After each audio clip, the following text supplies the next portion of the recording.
Hello, today's video is about following your dream.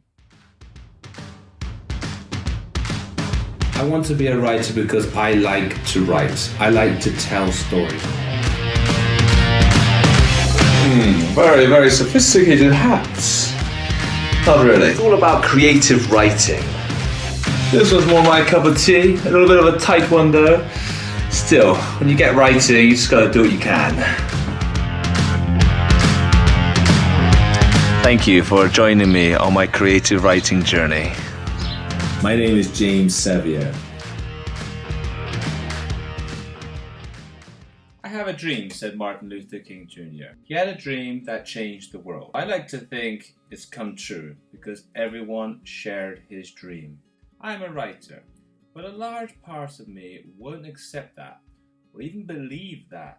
You see, growing up, we're all told we can be whatever we want to be, but everything I liked was always considered aloof, pie in the sky, and I was told I was a dreamer like it was a bad thing. Now, like all kids, I collected rocks, I wanted to be an archaeologist. Yeah, it's safe to say that Indiana Jones had a large part of that idea. Then I specialized in Egyptology.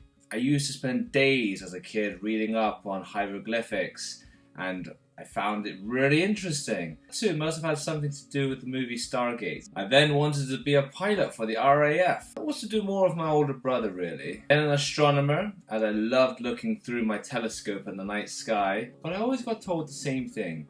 You've got your head in the clouds. So you need to think realistic. What do you want to be? What do you want to do with your life? It's a tough thing to realize when you're a teenager. I like to think that my lack of thoughts or focus on my future had something to do with being a millennial. Not really. It's more about needing direction. Getting told you've got to be realistic or getting your head out of the clouds made me cynical to other people's chasing their dreams. A friend of mine played bass guitar when I was in high school, and he really wanted to be in a band. I wasn't a lot of support. Even my younger brother Philip wanted to sell art imported from Chile, and I did nothing to bring him down. You see, it's easier to criticize people than motivate them. It's the norm to critique and bring people down. It's more socially acceptable. People always tend to think that motivating or being positive with people has a second agenda. Like, I'm being nice for a reason, not necessarily being nice because it's the norm. At least that's the environment that I believe I was brought up in.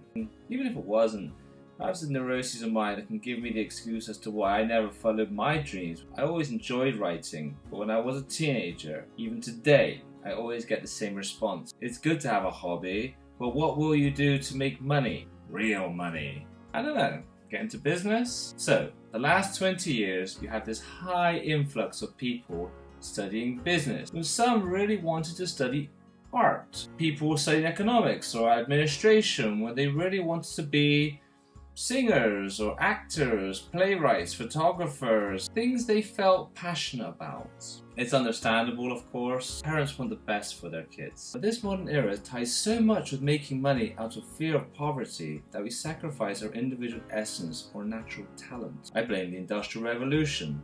It squeezes us all together and shows the importance of money and the dreaded poverty. Have you read anything by Charles Dickens? Oliver Twist, Nicholas Nickleby, Great Expectations. They all show a very, very negative side of civilization.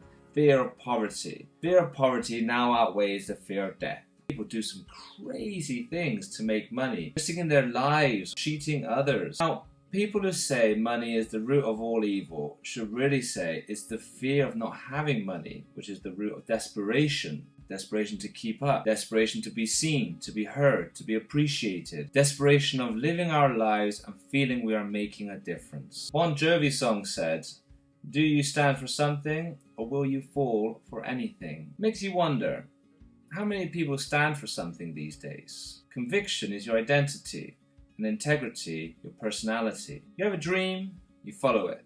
You persevere with habits that make that dream a reality.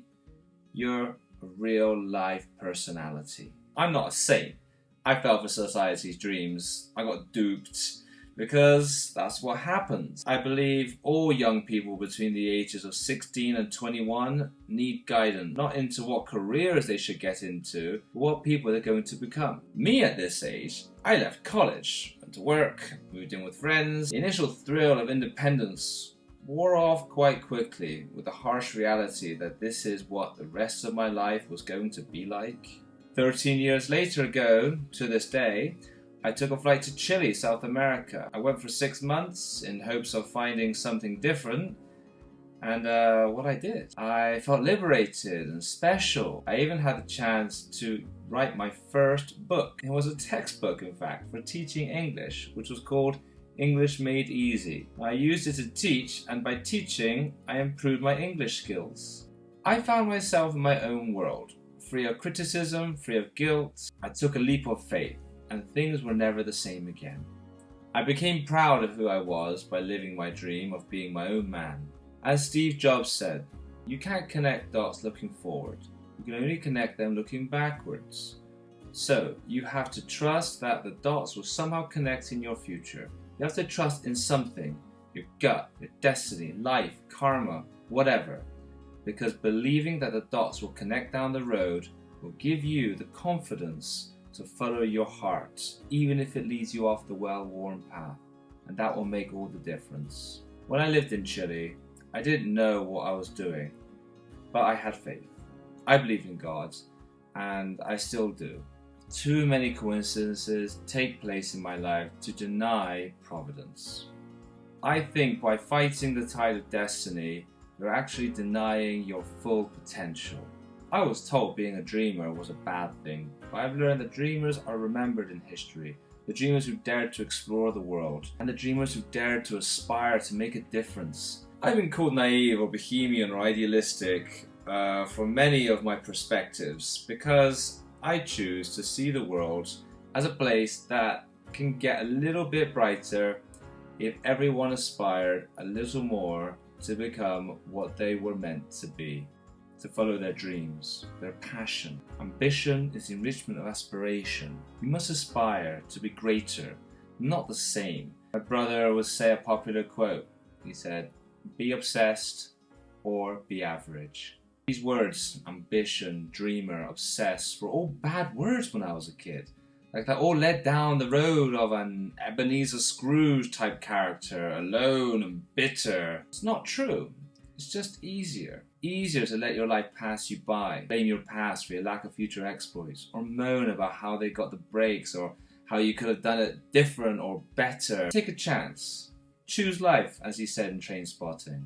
Now my dream is to be a famous world-class writer, like Tolkien, Lewis and Rowling. You know, you shoot for the stars, you land on the moon. Wherever you are and whoever you are never too old or too young to follow your dreams.